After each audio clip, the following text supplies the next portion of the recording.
आज की इस वीडियो में अपन बात करेंगे कि HTML जो लैंग्वेज है उसके अंदर कोई भी वेब पेज अगर अपन बना रहे हैं तो उसमें इमेज को अपन कैसे ऐड कर सकते हैं, कैसे वेब पेज पे अपन इमेज को लगा सकते हैं। तो ये अपनी जो HTML की क्लास है, ये क्लास अपनी 7th नंबर है। इससे पहले अगर आपने क्लासेज नहीं देखी हैं तो आप प्लेलिस्ट में जाके वो क्लासेज भी देख सकते हैं। तो देखो, इमेज को वेब पेज में कैसे क्या अपन जोड़ेंगे, कौन सी टैग वहाँ पे यूज़ होती है और उसका सिंटेक्स वगैरह क्या है, एग्जाम्पल कैसे बनेगा, वो सारी चीज़ें अपन इसके अंदर देखने वाले हैं। तो देखो, वेब पेज में इमेज को लगाने के लिए जो टैग है वो कौन सी है, IMG। ध्यान रखना, IMG है। ये जो टैग है इसका यूज करके अपन जो कोई भी वेब पेज है उसके अंदर इमेज लगा सकते हैं। इमेज टैग के लिए एक बहुत ही ज़रूरी एट्रीब्यूट होता है आपका SRC। ध्यान रखना, इमेज जो टैग है उसके साथ एक एट्रीब्यूट यूज किया जाता है। कौन सा?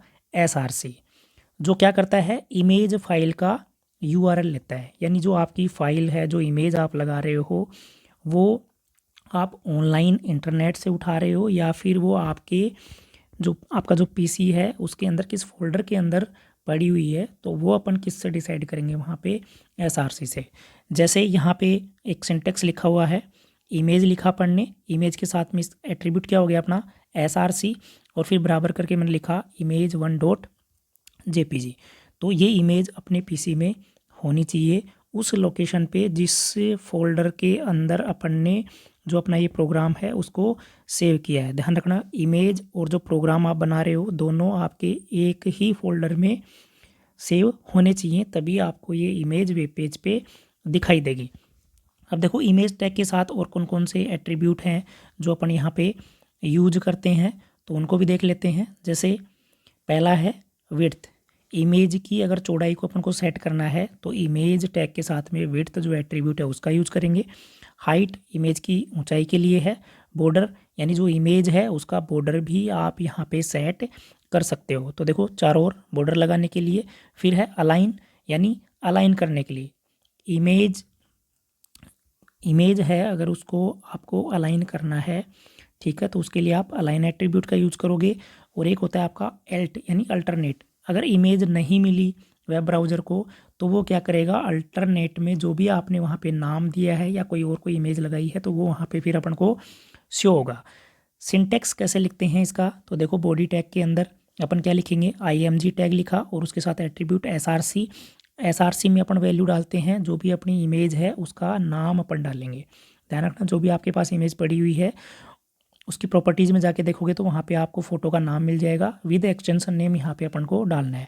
इस फोटो की विड्थ मैंने ले ली 300, हाइट मैंने ले ली यहाँ पे 250, बॉर्डर मैंने इसका 1 लिया है, और अल्टरनेट में मैंने क्या डाला है, सनसेट। कि अगर ये फ़ोटो यहाँ पे नहीं मिलती है अपन को वेब ब्राउज़र को तो वहाँ फ़ोटो की जगह क्या लिखा आएगा, सनसेट लिखा हुआ आएगा। और अगर फ़ोटो उसको मिल जाती है तो ये वाली फ़ोटो है वो वहाँ पे वेब पेज पे डिस्प्ले कर देगा।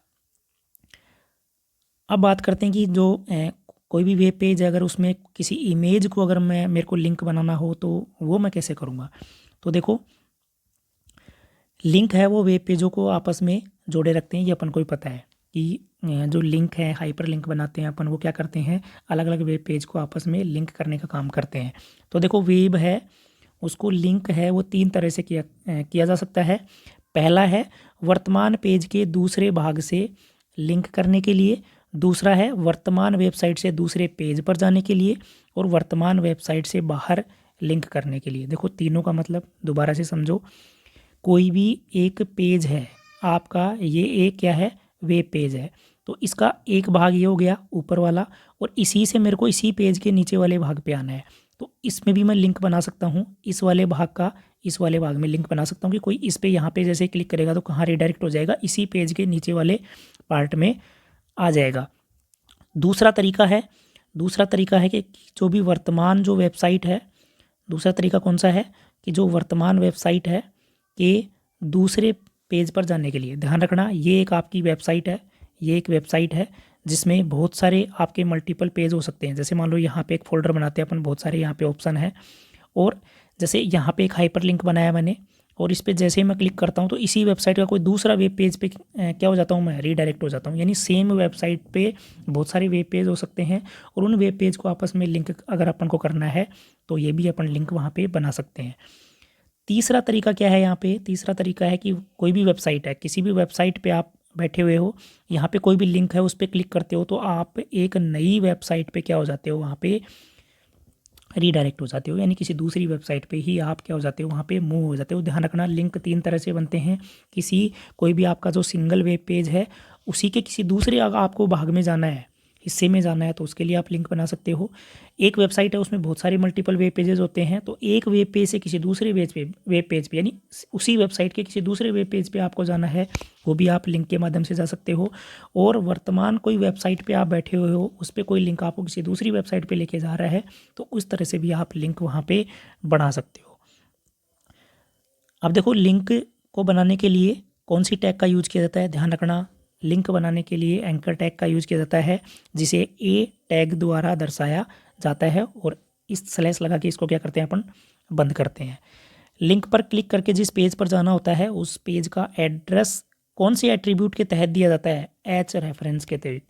HREF यानी हाइपर लिंक रेफर, यानी एच रेफरेंस जो एट्रीब्यूट है उसके अंदर अपन क्या लिखते हैं, जिस भी वेबसाइट पे अपन को यूज़र को भेजना है वो वाला एड्रेस अपन एच रेफरेंस एट्रीब्यूट के अंदर लिखेंगे।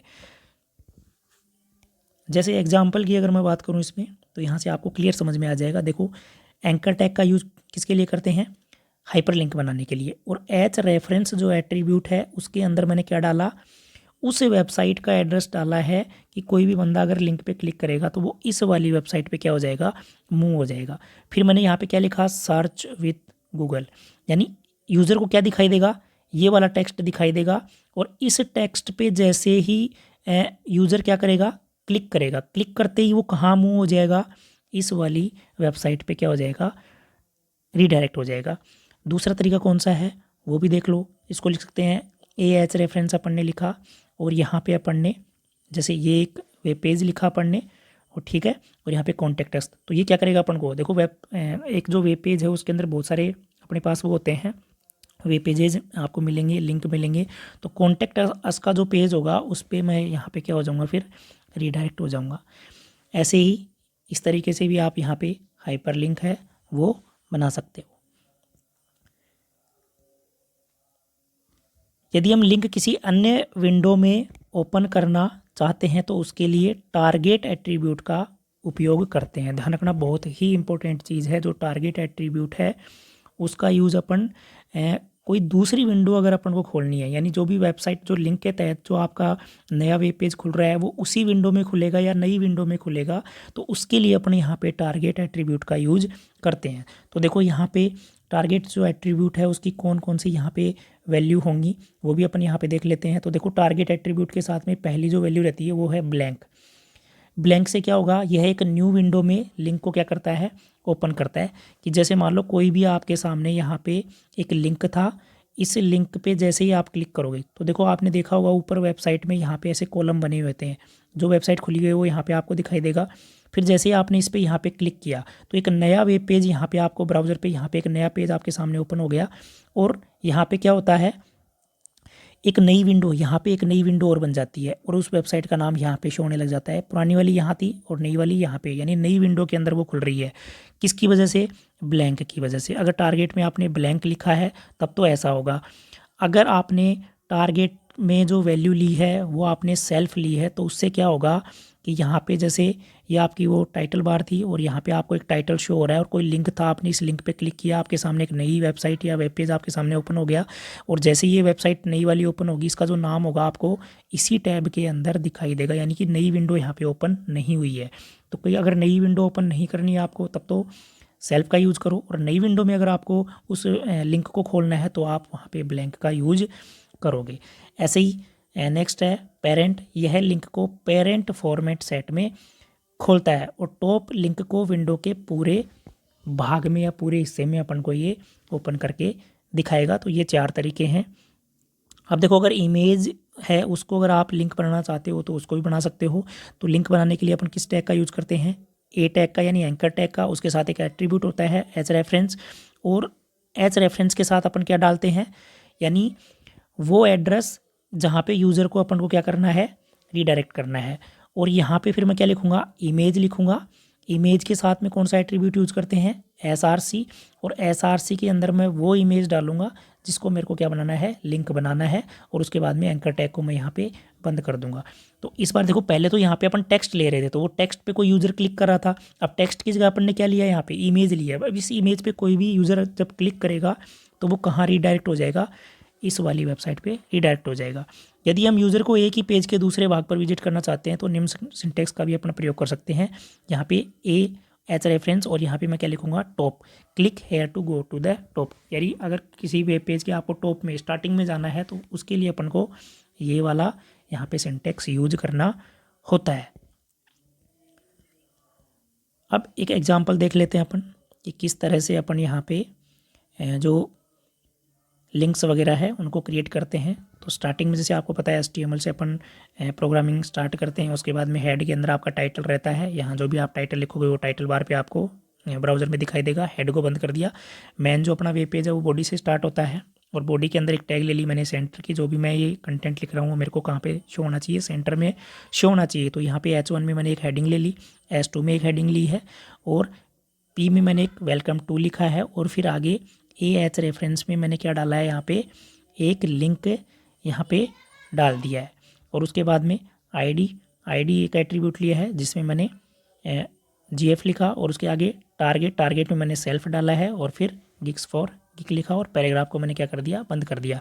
यानी वेलकम टू ये तो नॉर्मल टेक्स्ट के रूप में लिखा हुआ आएगा और उसके आगे जो अपन ने लिखा है, उसके आगे जो अपन ने लिखा है welcome to gigs for gigs, तो गिग्स फॉर गिग्स है, ये क्या बन के आएगा, आपका लिंक के रूप में काम करेगा। जैसे ही इस पर कोई अगर क्लिक करेगा तो वो कहाँ रीडायरेक्ट हो जाएगा, इस वाली वेबसाइट पे रीडायरेक्ट हो जाएगा। तो जैसे आउटपुट कुछ इस तरीके से आएगा आपका, आप देख सकते हो टेक्स्ट आपका लिखा हुआ है HTML टारगेट, ये अपना H1 से था और ये आपका H2 से है और ये वेलकम टू नॉर्मल टेक्स्ट था और ये जो गिग्स फॉर गिग्स अपन ने ऊपर डाला था ये क्या बन के आएगा, आपका लिंक बन के आएगा। और इस पे जैसे ही कोई यूज़र क्लिक करेगा तो वो कौन सी वेबसाइट पे जो अपन ने वहाँ पे एड्रेस डाला है उसके अंदर वो अपन को वहाँ पे शो हो जाएगा। तो ये था आपका कि लिंक आप कैसे क्रिएट कर सकते हो और एक इमेज है उस इमेज को आप वेब पेज में कैसे लगा सकते हो और इमेज को आप लिंक कैसे बना सकते हो, तो वो अपन ने इस वीडियो में डिस्कस कर लिया। आई होप कि लेक्चर आपको अच्छे से समझ में आया होगा। जिन बच्चों ने चैनल को सब्सक्राइब नहीं कर रखा है तो आप चैनल को सब्सक्राइब ज़रूर करें और वीडियो पसंद आए तो एक लाइक ज़रूर करें। धन्यवाद।